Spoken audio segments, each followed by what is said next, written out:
오늘 함께 살펴볼 성경 속 인물은 남방 유다의 13번째 왕인 히스기야입니다. 히스기야라는 이름은 여호와는 나의 힘이시다 또는 여호와께서 강하게 하셨다라는 뜻입니다. 이 히스기야의 생애를 한마디로 요약하면 오늘 설교 제목에서도 드러나듯이 신앙개혁과 기도의 사람이라고 할 수 있을 것입니다. 히스기야는 25살에 즉위하여서 29년간 남방 유다를 통치했는데 성경은 그를 다윗과 같이 매우 훌륭한 왕이었다라고 평가합니다. 그것이 오늘 우리가 읽었었던 본문 열왕기하 18장 3절의 증언입니다. 히스기야가 여호와 보시기에 정직히 행하여 그의 조상 다윗의 모든 행위와 같았더라 라고 말하고 있습니다. 그러나 히스기야가 왕위에 오를 당시 남방 유다는 총체적 위기 상황에 놓여 있었습니다. 아버지 아하스 왕은 우상 숭배와 배교에 물들어 있었는데 그로 인해서 신앙이 무너지고 영적 황폐함에 빠져 있었던 것입니다. 온 나라가 그런 상태가 되어버렸다는 말입니다. 게다가 아수르 제국이 막 강성해지는 그때에 이 유다를 위협하면서 나라의 존립마저 흔들고 있었습니다. 이런 절망적인 상황에서 빛난 것이 바로 오늘 우리가 살펴볼 히스기야의 믿음입니다. 그는 한 사람의 신앙인으로서 하나님을 향한 훌륭한 신앙을 가졌을 뿐만 아니라 그 신앙을 토대로 해서 한 나라의 왕으로서 나라 전체를 하나님께 돌이키는 국가적 신앙 개혁을 과감히 추진했습니다. 또한 나라가 멸망 위기에 처했을 때 그리고 자신의 죽음을 눈앞에 두었을 때 진심으로 하나님께 매달려 기도함으로써 하나님의 놀라운 구원의 은혜를 입었을 뿐만 아니고 자기 자신의 생명도 15년이나 연장되는 기적을 경험했습니다. 오늘 우리는 히스기야를 통해서 한 사람의 신실한 믿음이 어떻게 자신과 가정, 나아가서 민족과 국가를 변화시킬 수 있는지를 배우게 될 것입니다. 자, 먼저 한 사람의 신앙인으로서의 히스기야는 과연 어떤 신앙을 가졌을까요? 히스기야의 신앙 중심은 하나님께서 보시기에 정직히 행하는 삶이었습니다. 본문 열왕기하 18장 3절은 이렇게 증언합니다. 히스기야가 그의 조상 다윗의 모든 행위와 같이 여호와께서 보시기에 정직하게 행하여 이렇게 말씀합니다. 히스기야는 사람의 시선이 아니라 보이지 않는 하나님을 의식하며 하나님 앞에서 사는 삶, 즉 코람데오의 정신으로 하나님께서 보시기에 정직하게 행했다라는 말입니다. 내면과 외면이 누가 보든 안 보든 일치하는 삶을 살았다라는 말이죠. 또한 히스기야는 하나님을 전적으로 의지하는 믿음을 가졌습니다. 본문 열왕기하 18장 5절은 또 이렇게 히스기야에 대해서 이렇게 말씀합니다. 히스기야가 이스라엘 하나님 여호와를 의지하였는데 그의 전후, 그의 앞뒤에 유다 여러 왕 중에서 히스기야 앞에도 왕이 있었고 13대 왕이라 그랬잖아요. 12명의 왕이 있었을 거 아니에요. 그 뒤에도 왕이 있어요. 비록 16대 가서 유다가 망하고 말지만 그 뒤에도 왕이 있었지 않습니까? 그런데 그의 전후 유다 여러 왕 중에 그러한 자가 없었다고 말하고 있습니다. 히스기야는 당대의 가장 강대국이었었던 아수르, 세계사에서는 아시리아라고 하죠. 아수르, 그리고 애굽, 이집트입니다. 그 어떤 나라도 의지하지 않았습니다. 아버지 아하스처럼 우상을 붙들지도 않았습니다. 본문 5절에 그 히스기야에 대해서 그 믿음을 얘기한 다음에 6절은 이어서 어떻게 묘사하고 있냐면 이렇게 말해요. 히스기야가 여호와께 연합하여 아수르나 애굽을 의지하는 것도 아니고 이방신을 따라간 것도 아니고 여호와께 연합하여 그에게서 떠나지 아니하고 여호와께서 모세에게 명령하신 계명을 지켰다라고 말씀하고 있습니다. 한마디로 말하자면 히스기야는 하나님께 찰싹 달라붙어 있었다라는 거예요. 히스기야의 믿음은 단순한 지식이 아니었습니다. 삶 전체를 하나님께 맡기는 하나님 절대 의존적 신앙을 가지고 있었다라는 말입니다. 이렇게 한 사람의 신앙인으로서 가졌던 히스기야의 믿음, 즉 하나님께서 보시기에 정직히 행하고 하나님을 전적으로 의지하는 그의 믿음은 개인적인 삶을 넘어서 국가의 통치자로서의 영적인 리더십과 나라를 변화시키는 개혁의 기반이 되었습니다. 통치자로서의 히스기야의 정치와 리더십에도 그의 개인적 믿음이 그대로 반영되어 나타났다는 말입니다. 히스기야는 왕 위에 오르자마자 과감한 신앙개혁을 단행했습니다. 역대하 29, 30, 31장에 그 히스기야가 행했던 신앙개혁 3가지를 자세히 서술하고 있습니다. 그 세 가지가 무엇이냐? 통치자로서의 히스기야가 행한 신앙개혁의 첫 번째는 성전 정결과 예배 회복이었습니다. 히스기야와 달리 그의 아버지 아하스 왕은 그의 재임 시절에 그가 왕으로 통치하고 있던 그 시대에 성전 문을 닫아 걸고 제사를 금지했습니다. 성전 안의 기구들은 파괴되거나 다 버려졌고 오히려 성전 기구들이 하나님을 예배하고 하나님을 께 제사 드리는 데 사용된 것이 아니고 오히려 그 성전 기구들로 하여금 우상 제사에 사용하도록 했습니다. 성전 자체가 폐쇄되는 바람에 성전 안에서 봉사하는 제사장들과 레위인들의 성전 봉사도 중단될 수밖에 없었던 것이죠. 한마디로 말하자면 히스기야가 왕 위에 올랐을 때 당시의 성전은 하나님의 임재의 상징이라고 하는 그 기능이 완전히 상실된 아무런 의미가 없는 그런 단순한 건축물에 불과했습니다. 그래서 히스기야는 왕 위에 오른 첫 달에 성전 문을 열고 성전을 수리하는 일을 시작합니다. 이것은 단순한 건축 공사가 아니라 하나님과의 관계 회복을 위한 첫걸음이었습니다. 히스기야는 제사장들과 레위인들을 다시 불러서 그들을 먼저 성결케 하고 성전 안에 부정한 것들을 그들로 하여금 치우게 했습니다. 성전 내부의 쓰레기와 우상을 모두 기드론 시냇가로 가서 거기다 버리게 했습니다. 또 부서지고 버려졌던 성전 기구들을 다시 준비해서 원래 놓여져 있어야 될 자리에 되돌려 놓았습니다. 그리고 번제와 감사제를 회복했고 찬양대를 세워서 하나님을 높여드렸습니다. 이런 히스기야의 신앙 계획의 핵심은 단순히 성전 건물을 정비하는 것이 아니라 예배와 말씀 중심의 신앙을 되살리는 것이었습니다. 히스기야는 나라를 살리는 길이, 민족을 살리는 길이 바로 예배를 회복하는 것이라는 사실을 분명히 알았던 것이지요.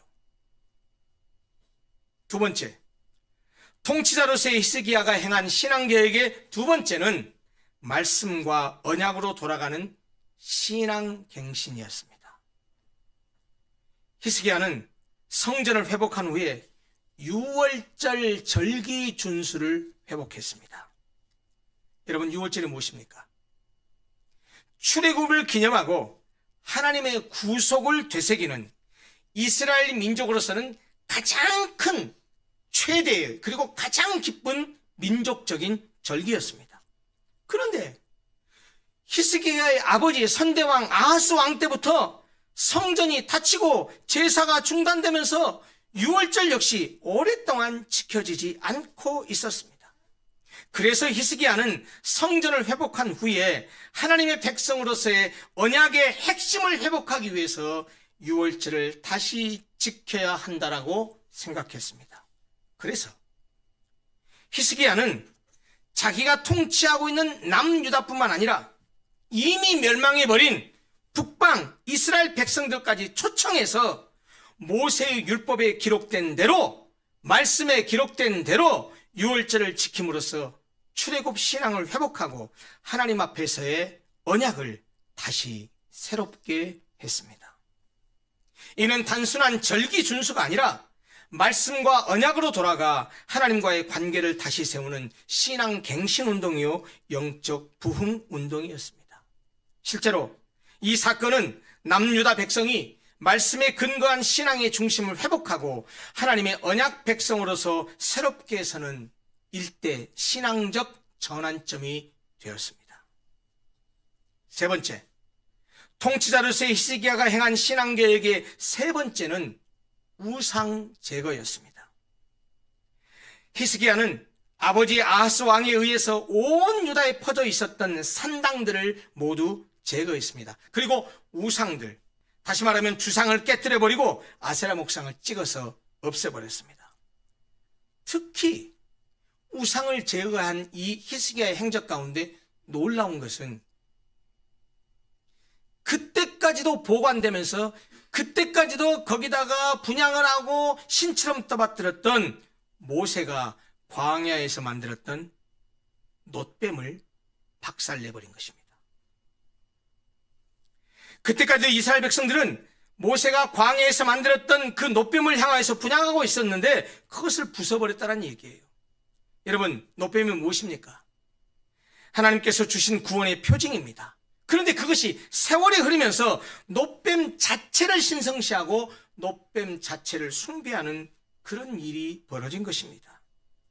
이들은 놋뱀에 분향하면서 마치 놋뱀 자체가 신적인 힘을 가지고 있는 것처럼 믿었습니다. 본래 하나님의 구원의 행위를 기억하게 하는 놋뱀이 숭배의 대상인 우상으로 변질되어 버렸다는 말입니다.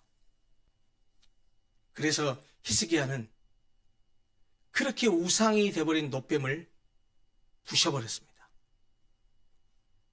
그리고 그것을 느후스단이라고 불렀어요. 아까 말씀드렸죠. 느후스단이라는 히브리어의 뜻이 놋 조각, 놋 부스러기라는 뜻이에요. 왜 그렇게 말했을까요? 그들이 우상처럼 신처럼 숭배했던 놋뱀이 신이 아니고 단순한 놋 조각에 불과하다는 그런 뜻이었습니다.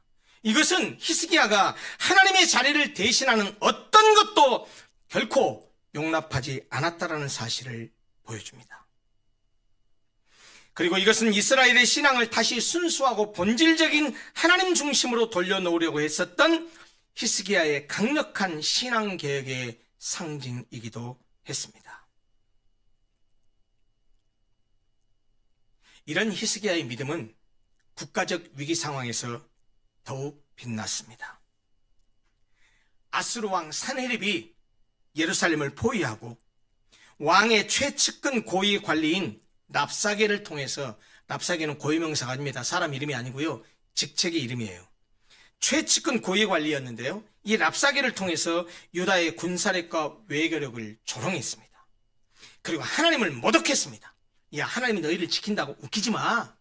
하나님 너희들 보호해주지 못해. 그러면서 우리한테 빨리 항복해라고 그렇게 했는데, 그렇게 랍사게를 통해서만 그렇게 한 게 아니고 나중에 실제로 이후에 다시 이 산헤립이, 아시리아 왕 산헤립이 히스기야에게 직접 편지를 보내서 항복을 강요했습니다.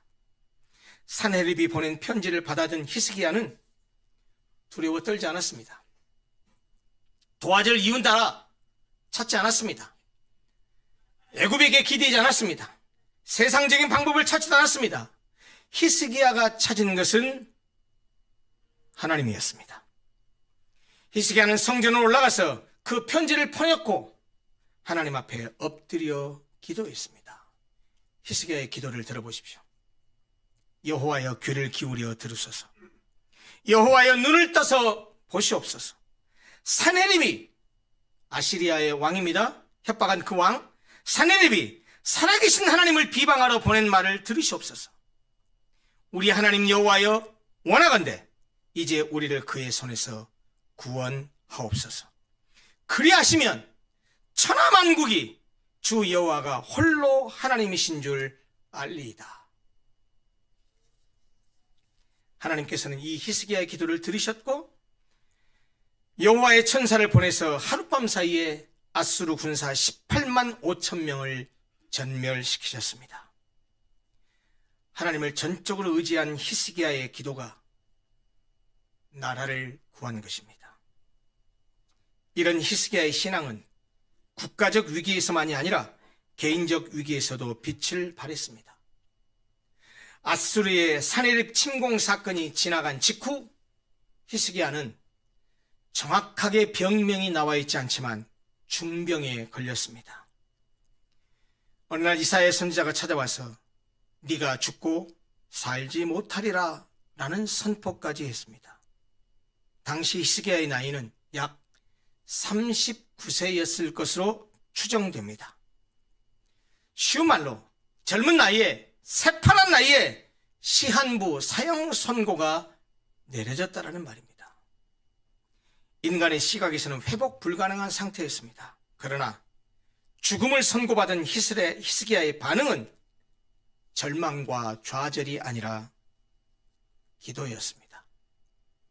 히스기야는 침상에서 얼굴을 벽으로 돌리고 어떤 것도 의지하지 않았다는 말입니다.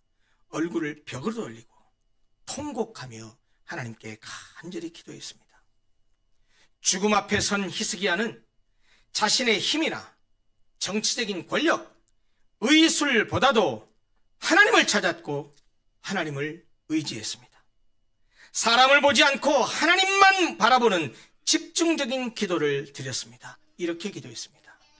여호와여 구하오니 내가 진실과 전심으로 주 앞에 행하며 주께서 보시기에 선하게 행한 것을 기억하옵소서. 저 살려주세요 이렇게 말하지 않았지만 이 기도 속에 그게 다 응축되어 있었습니다. 믿음으로 살아간 자신의 삶의 족적을 이야기하면서 하나님 저를 불쌍히 여겨주십시오 라고 기도했던 것입니다. 죽음에서 건져달라고 살려달라고 기도한 것입니다. 하나님은 히스기야의 기도를 들으시고 그의 눈물을 보셨습니다. 히스기야의 간절한 기도는 하나님의 마음을 움직였고 15년의 생명이 연장되는 놀라운 은혜와 기적을 경험하게 되었습니다.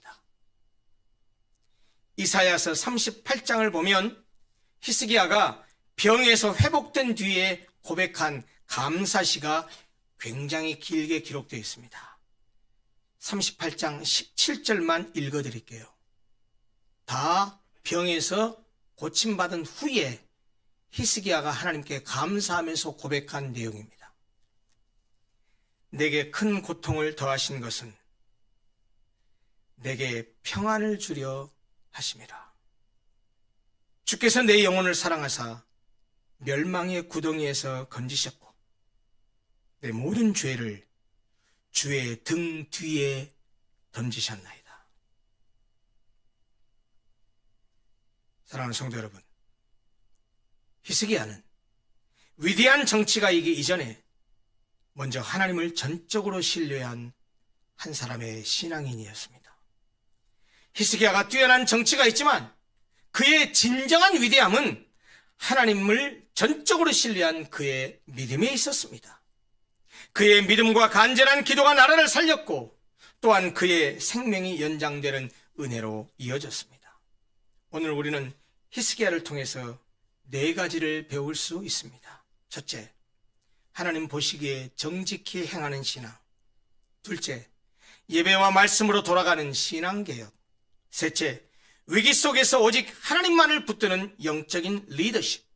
그리고 마지막 넷째, 죽음 앞에서도 간절한 기도로 하나님께 나아가는 그의 신실한 믿음. 우리도 히스기야와 같이 하나님 앞에 정직히 행하며 하나님을 전적으로 의지하는 믿음을 가집시다. 히스기야가 왕위에 오르자마자 성전 문을 열고 수리하는 일을 시작했듯이 우리도 신앙의 회복을 위해서 하나님을 향한 마음의 문을 활짝 여십시다. 그래서 우리도 마음의 성전을 정결하게 하고 하나님보다 앞세우는 우상들은 치워 없애버리십시다. 그리고 국가적 개인적 위기 앞에서도 당황하거나 낙심하지 말고 기도의 자리로 나아갑시다. 가정의 문제, 경제적인 어려움이나 관계의 문제, 직장이나 사업의 어려움, 불안한 미래, 히스기야와 같은 예기치 못한 질병이나 건강의 문제 등 우리가 살아가면서 겪게 되는, 우리가 살아가면서 만나게 되는 크고 작은 아수르 앞에서도 히스기야처럼 믿음으로 무릎 꿇고 기도할 때 하나님께서는 우리의 삶과 가정과 교회를 지키시고 붙드셔서 새로운 길을 열어주실 것입니다. 하나님은 우리의 기도를 들으시고 우리의 눈물을 보십니다. 하나님은 위기 앞에서 무릎 꿇는 사람을 결코 버리지 않으십니다. 어떤 어려움과 고난을 당하더라도 낙심하거나 포기하지 마시고 하나님을 전적으로 신뢰하며 그 앞에 무릎을 꿇으시기 바랍니다. 하나님께서 그 무릎 꿇는 자에게 은혜를 베푸셔서 그를 사망의 음침한 골짜기에서라도 그를 건져주실 것입니다. 기도하겠습니다.